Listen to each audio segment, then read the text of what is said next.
Hi guys, current affairs funda में आप सभी का स्वागत है। मैं हूं आपके साथ अभिषेक शर्मा और इस वीडियो में हम 4 जुलाई तक के सभी इंपॉर्टेंट करंट अफेयर्स कवर करने वाले हैं। हमेशा की तरह आप वीडियो को अंत तक जरूर देखिएगा, आज भी आपको काफ़ी कुछ जानने के लिए मिलेगा। साथ ही गाइस, यदि आप हमारे daily current affairs PDF, weekly PDF और मंथली पीडीएफ चाहते हैं तो इस वीडियो के फर्स्ट कमेंट में दिए गए लिंक पर क्लिक करके पा सकते हैं। ज़्यादा जानकारी के लिए आप इस स्लाइड पर दिए गए सभी पॉइंट्स को जरूर पढ़ें और कोई भी आपका डाउट हो, कुछ भी आप पूछना चाहें तो हमें कमेंट बॉक्स में ज़रूर लिखें। तो चलिए फिर करते हैं शुरुआत इस वीडियो सेशन की। टोक्यो पैरालंपिक में भारत के ध्वजवाहक कौन होंगे? ऑप्शंस आपके सामने हैं और सही आंसर होगा option D, Mariyappan Thangavelu will be the India's flag bearer at the Tokyo Paralympics. जानते हैं इस न्यूज़ के बारे में। तो देखिए, जो मरियप्पन हैं ये हाई जंपर हैं, ये तो आपको जानना चाहिए। तो ये जो है, जो टोक्यो में पैरालंपिक्स होने वाले हैं, इसमें इंडिया के फ्लैग बियरर रहेंगे। देखिए, जब भी किसी देश से जो कोई दल जाता है, खिलाड़ियों का दल जाता है, तो सबसे आगे जो है एक फ्लैग बियरर रहता है जो कि देश को रिप्रेजेंट करता है, उस टीम को रिप्रेजेंट करता है। तो वो रहेंगे इस बार मरियप्पन थंगवेलु। आपको बता दें, 2016 के जो रियो पैरालंपिक्स हुए थे, इसमें इन्होंने T42 स्पर्धा में गोल्ड मेडल जीता था। और जो ये टोक्यो पैरालंपिक्स होने वाले हैं, ये 24 अगस्त से 5 सितंबर के बीच में खेले जाएंगे। पुष्कर सिंह धामी किस राज्य के नए मुख्यमंत्री हैं? ऑप्शंस आपके सामने हैं और सही आंसर होगा option D. So Pushkar Singh Dhami is the new chief minister of Uttarakhand. जानते हैं इस न्यूज़ के बारे में। तो देखिए, ये भारतीय जनता पार्टी से हैं और ये उत्तराखंड के नए चीफ मिनिस्टर होंगे। ये तीरथ सिंह रावत को सक्सीड करेंगे। इन्होंने हाल ही में जो है रिज़ाइन कर दिया था, तो इनको सक्सीड करेंगे। आपको बता दें, ये उत्तराखंड के 10th सीएम हैं।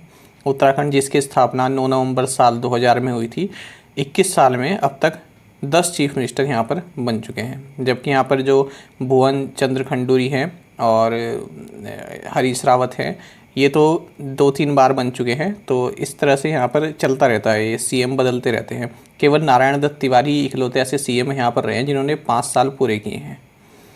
जानते हैं इस न्यूज़ के बारे में। तो देखिए, जो धामी है, पुष्कर सिंह धामी है, ये खटीमा असेंबली जो है यहाँ से एमएलए हैं। और ये जो खटीमा असेंबली आती है, ये उधम सिंह नगर डिस्ट्रिक्ट में आती है। जो उत्तराखंड के एस्पिरेंट्स हैं, जो हमारे करंट अफेयर्स देख रहे हैं, उनके लिए काफ़ी इंपॉर्टेंट है कि किस कॉन्स्टिट्यूंसी से ये एमएलए हैं। ये हैं खटीमा असेंबली कॉन्स्टिट्यूंसी से, क्योंकि उत्तराखंड में अभी हाल ही में अब आगे पेपर होने वाले हैं आने वाले महीनों में, तो उनके लिए ये फैक्ट जानना ज़रूरी है। साथ ही आपको बता दें, ये उत्तराखंड के यंगेस्ट एवर चीफ मिनिस्टर भी रहे हैं। देखिए, ये खटीमा से एमएलए है। पूरी बात यहीं पर है कि तीरथ सिंह रावत ने क्यों इस्तीफा दिया। देखिए, जो तीरथ सिंह रावत हैं, आपको जानना चाहिए इस न्यूज़ के बारे में। जो तीरथ सिंह रावत हैं, ये हैं मेंबर ऑफ पार्लियामेंट। अब जब इनको सीएम बनाया गया, तो इनको 6 महीने के अंदर अंदर या तो एमएलए बनना था या फिर एमएलसी बनना था। पर क्योंकि उत्तराखंड में विधान परिषद नहीं है, तो एमएलसी तो नहीं बन सकते थे, क्योंकि यहाँ पर विधानसभा है, लेजिस्लेटिव असेंबली है, इसलिए ये केवल यहाँ पर जो है एमएलए बन सकते थे, मेंबर ऑफ लेजिस्लेटिव असेंबली ये बन सकते थे, वो भी 6 महीने के अंदर अंदर। अब इनके जो ये 6 महीने हो रहे हैं, ये सितंबर में पूरे हो जाते। लेकिन अब इन्होंने यहाँ पर इलेक्शन नहीं हुआ। क्यों नहीं हुआ? तो देखिए, यहाँ पर उत्तराखंड में अब अगले साल 2022 के शुरुआत में ही जो है विधानसभा के इलेक्शन होने वाले हैं। तो इस इलेक्शन कमीशन के ऊपर ये डिपेंड करता है, यदि किसी राज्य में इलेक्शन होने हैं, लेजिस्लेटिव असेंबली के इलेक्शन होने हैं और उसके लिए 1 साल से कम का समय बचा हो, तो इलेक्शन कमीशन जो है उस इलेक्शन को नहीं कराती है। अगर बाई इलेक्शन कोई होना हो, जैसे कि इनका अगर इलेक्शन होता, तो इस तरह की इलेक्शन नहीं कराती है, फिर पूरा इलेक्शन ही कराती है, जो कि अब उत्तराखंड में 2022 में होंगे। तो इलेक्शन कमीशन ने जो है यहाँ पर इलेक्शन नहीं कराया है। तो तीरथ सिंह रावत जो है, ये सितंबर जब आता तो अपने आप ही ये इस पद से जो है अयोग्य साबित हो जाते हैं। तो इन्होंने पहले ही यहाँ से इस्तीफ़ा दे दिया है। हालांकि यहाँ पर गंगोत्री की सीट जो है वो खाली थी, तो लेकिन वहाँ से इन्होंने जो है लड़ना सही नहीं समझा। तो इस तरह से पूरी पॉलिटिक्स यहाँ पर चलती है। आगे बढ़ते हैं। टोक्यो ओलंपिक 2020 के लिए क्वालिफाई करने वाली भारत की पहली महिला तैराक कौन बनी है? ऑप्शंस आपके सामने हैं। सही आंसर होगा ऑप्शन बी। सो माना Patel has become India's first female swimmer to qualify for Tokyo Olympics 2020। तो माना पटेल ये गुजरात से है, ये बनी है फर्स्ट फीमेल बनी है और थर्ड और ओनली थर्ड स्विमर बनी है, यानी कि इनसे पहले 2 स्विमर और टोक्यो ओलंपिक्स के लिए क्वालिफाई कर चुके हैं। ये हैं श्रीहरि नटराज और सजन प्रकाश। तो ये फर्स्ट फीमेल बनी है माना पटेल और तीसरी स्विमर ये बनी है। तो इन दोनों को भी याद रखिएगा, ये भी स्विमर हैं। साथ ही आपको ये भी जानना चाहिए गोल्फर अदिति अशोक, ये भी फर्स्ट फीमेल इंडियन गोल्फर बनी है जिन्होंने टोक्यो ओलंपिक्स के लिए क्वालिफाई किया है। निम्नलिखित में से किसे कुवेम्बु राष्ट्रीय पुरस्कार 2020 से सम्मानित किया गया है? ऑप्शंस आपके सामने हैं और सही आंसर होगा option D. Sir doctor Rajendra Kishore Panda has been awarded the Kuvempu Rashtriya Puraskar 2020। तो देखिए उड़िया पोइट हैं, यानी जो उड़ीसा के ये पोइट हैं, यहाँ के कवि हैं डॉक्टर राजेंद्र किशोर पांडा। तो उड़िया लैंग्वेज में ये लिखते हैं, तो इनको दिया गया है कुवेम्पु राष्ट्रीय पुरस्कार और इसमें इनको जो है कैश प्राइज मिला है 5 लाख रुपए का। परिसीमन आयोग के अध्यक्ष या अध्यक्षा कौन है? ऑप्शंस आपके सामने हैं और सही आंसर होगा option C. Justice Ranjana Prakash Desai is the current chairperson of delimitation commission, जिसे आप परिसीमन आयोग भी कहते हैं। इंपॉर्टेंट क्वेश्चन है फ्रेंड्स, याद रखिएगा इसको। जानते हैं क्यों चर्चा में। देखिए हाल ही में क्या हुआ है, जो डिलिमिटेशन कमीशन है यानी परिसीमन आयोग है, इसकी जो चेयरपर्सन है justice retired Mrs Ranjana Prakash Desai. तो इन्होंने डिसाइड किया है कि ये जम्मू एंड कश्मीर को विज़िट करेंगी।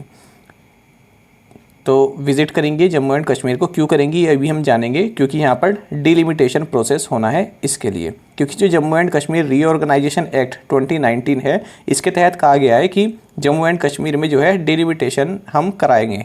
अब देखिए जानते हैं इसके बारे में। पहले तो आप ये जान लीजिए कि जो ये डिलिमिटेशन कमीशन है, इसमें एक तो ये चेयरपर्सन है, साथ ही यहाँ पर 2 एक्स ऑफिशियो मेंबर्स भी इसमें होते हैं, साथ ही 5 एसोसिएट मेंबर्स भी होते हैं।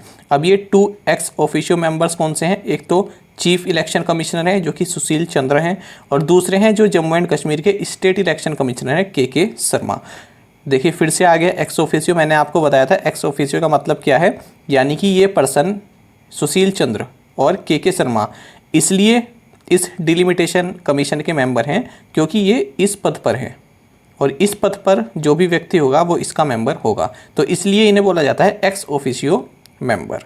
तो अगर यहाँ पर चीफ इलेक्शन कमिश्नर कोई और होते तो वो यहाँ पर मेंबर होते, तब सुशील चंद्र नहीं होते, है ना। क्योंकि इंडिविजुअल आइडेंटिटी के हिसाब से नहीं जा रहे हैं, जिस पद पर वे काबिज हैं उसके हिसाब से मेंबर हैं, इसको बोलते हैं एक्स ऑफिशियो मेंबर। तो देखिए जो डिलिमिटेशन कमीशन होता है, इसका जो काम होता है वो क्या होता है, किसी भी राज्य में जो लोकसभा या फिर जो वहाँ की असेंबली है, तो उसमें जो भी उसके अंतर्गत जो पॉपुलेशन आती है, तो उसको जो है इस तरह से डिवाइड करना ताकि जो है हर एक कॉन्स्टिट्यूंसी में लगभग समान पॉपुलेशन बटी रहे। ऐसा ना हो कि कहीं पर ज़्यादा पॉपुलेशन हो गई, कहीं पर कम पॉपुलेशन हो गई। तो ये जो है वैसे तो हर एक विधानसभा, हर एक लोकसभा चुनाव के बाद ऐसा बोला गया था, पर ऐसा जो है अमूमन पार्टीज़ कराती नहीं है। तो ये काम होता है डिलिमिटेशन कमीशन का। और साथ ही आपको जानना चाहिए जो डिलिमिटेशन कमीशन है ये एक इंडिपेंडेंट बॉडी है और इसका जो ऑर्डर होता है उसको आप किसी भी कोर्ट में चैलेंज नहीं कर सकते हैं। हालांकि जो इसका ऑर्डर होता है ये लोकसभा और जिस भी स्टेट लेजिस्लेटिव असेंबली के लिए किया गया है डिलिमिटेशन, वहाँ पर रखा जाता है। और यह फैक्ट भी आपको जानना चाहिए कि 1952, 1962, 1972 और 2002 इसमें जो है डिलिमिटेशन कमीशंस जो हैं सेटअप की गई थी। पूछ लिया जाता है कि अब तक कितनी बार डिलिमिटेशन कमीशन सेटअप की गई हैं, तो उसका आंसर होगा 1952, 1962, 1972 और 2002। और अब जो ये डिलिमिटेशन कमीशन होने वाली है, जो ये डिलिमिटेशन की जो एक्सरसाइज होने वाली है, ये 2001 सेंसस के हिसाब से होगी। मानसिक तनाव से लड़ने के लिए सुकून हेल्पलाइन किस राज्य या केंद्र शासित प्रदेश में शुरू की गई है? ऑप्शंस आपके सामने हैं और सही आंसर होगा option D. Sukoon helpline to fight mental stress has been launched in Jammu and Kashmir. तो देखिए जम्मू एंड कश्मीर के जो चीफ सेक्रेटरी हैं अरुण कुमार मेहता, तो इन्होंने एक फ्री हेल्पलाइन नंबर लॉन्च किया है और सुकून इसको बोला गया है। ये इन्होंने जम्मू एंड कश्मीर में लॉन्च किया है mission youth Jammu and Kashmir और टूरिज्म डिपार्टमेंट के साथ मिलकर। तो ये है वो हेल्पलाइन नंबर। तो जो भी मेंटल स्ट्रेस से हैं जो भी, क्योंकि यहाँ पर जो है सुसाइड की घटना काफ़ी देखी जाती हैं, तो इसलिए कोई भी तनाव में ना आए, तो इसके लिए ये हेल्पलाइन जारी की गई है। और हाल ही में हमने पढ़ा था कि जम्मू एंड कश्मीर का जो एडमिनिस्ट्रेशन है, इन्होंने 149 ईयर ओल्ड जो दरबार मूव ट्रेडिशन है, इसको समाप्त कर दिया है। नवीनतम आईसीसी टेस्ट रैंकिंग में नंबर 1 बल्लेबाज कौन है? ऑप्शंस आपके सामने हैं और सही आंसर होगा option D. So Kane Williamson is the number 1 batsman in the latest ICC test rankings. तो देखिए, ये न्यूजीलैंड के कैप्टन है केन विलियमसन, तो इन्होंने फिर से जो है आईसीसी टेस्ट रैंकिंग में पहला स्थान प्राप्त कर लिया है। और ऑस्ट्रेलिया के स्टीव स्मिथ अब तक नंबर 1 पर थे, इनको इन्होंने जो है पिछाड़ दिया है। महिलाओं के खिलाफ हिंसा पर इस्तांबुल कन्वेंशन से कौन बाहर हुआ है? ऑप्शंस आपके सामने हैं और सही आंसर होगा option B. So Turkey has made an exit from Istanbul convention on violence against women. जानते हैं इसके बारे में। तो देखिए, टर्की के प्रेसिडेंट हैं रेसेप तैयब अर्दोआन, तो इन्होंने कहा है कि हम Istanbul convention on violence against women से बाहर आ रहे हैं, क्योंकि इनका मानना है कि ये जो कन्वेंशन है, ये जो है डाइवोर्स को जो है बढ़ावा दे रहा है, और जो एलजीबीटी कम्युनिटी है उनको भी बढ़ावा दे रहा है, तो इसलिए हम जो है इससे बाहर आ रहे हैं। जानते हैं इस्तांबुल कन्वेंशन के बारे में, तो आपको जानना चाहिए कि ये एक ह्यूमन राइट्स ट्रीटी है, और इसको काउंसिल ऑफ यूरोप द्वारा इस्टेब्लिश किया गया था, ताकि महिलाओं के ऊपर कोई भी वायलेंस हो तो उससे सख्ती से निपटा जा सके। तो 45 कंट्रीज़ ने इसका जो चार्टर है उसको साइन किया था, साथ ही यूरोपियन यूनियन ने भी साइन किया था, कब? 2011 में। और आपको बता दें, टर्की ही फर्स्ट कंट्री था जिसने इस इस्तांबुल कन्वेंशन को साइन किया था, और अब ये पहली कंट्री है जो यहाँ से एग्जिट कर रही है। भारत का पहला movable fresh water tunnel aquarium किस रेलवे स्टेशन पर खोला गया है? ऑप्शंस आपके सामने हैं और सही आंसर होगा option D. So India's first movable fresh water tunnel aquarium opened at Bengaluru city railway station. तो बेंगलुरु सिटी रेलवे स्टेशन, जिसे आप क्रांतिवीरा संगोली रायना रेलवे स्टेशन बोलते हैं, तो यहाँ पर जो है ये पहला रेलवे स्टेशन बन गया है जहाँ पर movable fresh water tunnel aquarium मौजूद है। भारी उद्योग एवं लोक उद्यम मंत्रालय द्वारा कितने प्रौद्योगिकी नवाचार मंच शुरू किए गए? ऑप्शंस आपके सामने हैं और सही आंसर होगा option C. So 6 technology innovative platforms has been launched by the ministry of heavy industries and public enterprises. तो प्रकाश जावड़ेकर जो हैं ये इन्वायरमेंट मिनिस्टर भी हैं, लेकिन यहाँ पर जो हमारा क्वेश्चन है ये हैवी इंडस्ट्री से रिलेटेड है, तो इसलिए आपको जानना चाहिए प्रकाश जावड़ेकर जो है ये minister of heavy industries and public enterprises भी हैं। तो इन्होंने जो है 6 टेक्नोलॉजी इनोवेशन प्लेटफॉर्म्स इनको लॉन्च किया है, ताकि जो भारत में जो टेक्नोलॉजी का डेवलपमेंट है वो सुचारू रूप से चल सके। और ये जो प्लेटफॉर्म्स है ये IIT Madras, central manufacturing technology institute और जो ये सभी international centre for automotive technology, इन सभी के द्वारा डेवलप किए गए हैं। केंद्रीय कृषि मंत्री नरेंद्र सिंह तोमर ने किस स्थान पर राष्ट्रीय बागवानी बोर्ड केंद्र का उद्घाटन किया है? ऑप्शंस आपके सामने हैं और सही आंसर होगा option D. Union agriculture minister Narendra Singh Tomar inaugurated national horticulture board centre at Guwahati, माफ़ कीजिएगा ग्वालियर। तो ग्वालियर जो कि मध्य प्रदेश में है, यहाँ पर union agriculture minister Narendra Singh Tomar ने नेशनल हॉर्टिकल्चर बोर्ड सेंटर को इनॉग्रेट किया है, इसका उद्घाटन किया है। कहाँ पर? ग्वालियर में। अंतर्राष्ट्रीय प्लास्टिक बैग मुक्त दिवस किस दिन मनाया जाता है? ऑप्शंस आपके सामने हैं और सही आंसर होगा option C. International plastic bag free day is observed on 3 July. Next question है हमारे पास, policy makers journal from New Delhi to Washington DC नामक पुस्तक के लेखक कौन है? ऑप्शंस आपके सामने हैं और सही आंसर होगा option C. So Kaushik Basu is the author of the book titled policy makers journal from New Delhi to Washington DC. काफ़ी इंपॉर्टेंट बुक रहेगी फ्रेंड्स आपके एग्जाम पॉइंट ऑफ व्यू से, इसको आप जरूर नोट डाउन कर लीजिएगा।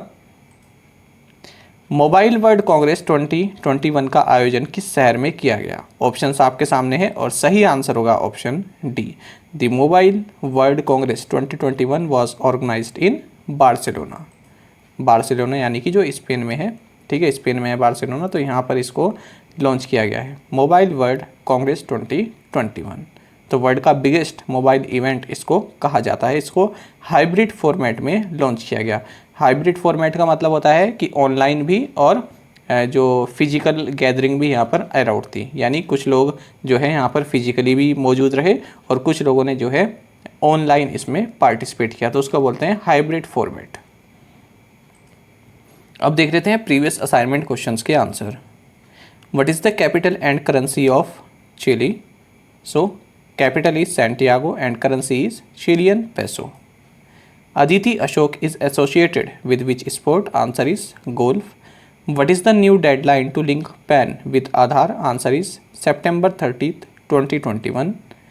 Chartered Accountants Day is celebrated on which day? Answer is July 1st. To which country does the pharma company Moderna belong? Answer is United States. और आप में से कई एस्पिरेंट्स ने पांचों क्वेश्चंस के आंसर बिल्कुल सही दिए हैं। इसी तरह से आप बढ़ चढ़कर इस पर हिस्सा लिया कीजिए। अब देख लेते हैं आज के असाइनमेंट क्वेश्चंस। और अगर फ्रेंड्स आपको हमारा कंटेंट अच्छा लगता है, हमारा एक्सप्लेनेशन अच्छा लगता है, तो आप वीडियो को लाइक और शेयर जरूर किया कीजिए। What is the capital and currency of Guyana? Recently Taal volcano erupted in which country? Devendra Jajaria is associated with which sport? The Schengen visa is needed to travel which continent? National Postal Worker Day is celebrated on which day? तो friends पांचों questions के answer आप हमें comment box में ज़रूर बताइएगा। यदि आपको एक क्वेश्चन का आंसर भी आता है तो वो भी आप हमें कमेंट बॉक्स में ज़रूर से बताया कीजिए। साथ ही गाइस आप सभी करंट अफेयर्स फंडा को टेलीग्राम पर भी ज्वाइन कर सकते हैं। यहाँ पर रेगुलर वीडियो अपडेट्स और करंट क्विजेस हम आप सभी के लिए डालते हैं। साथ ही डिस्कशन ग्रुप में आप किसी भी क्वेश्चन का सॉल्यूशन पा सकते हैं। दोस्तों यहाँ पर हमारे करंट अफेयर्स की प्लेलिस्ट दी गई है, इसको आप ज़रूर देखें, अपने दोस्तों के साथ और अपने फेलो एस्पिरेंट्स के साथ शेयर जरूर करें। आज का वीडियो सेशन आपको कैसा लगा कॉमेंट बॉक्स में हमें ज़रूर बताइएगा। Thank you guys.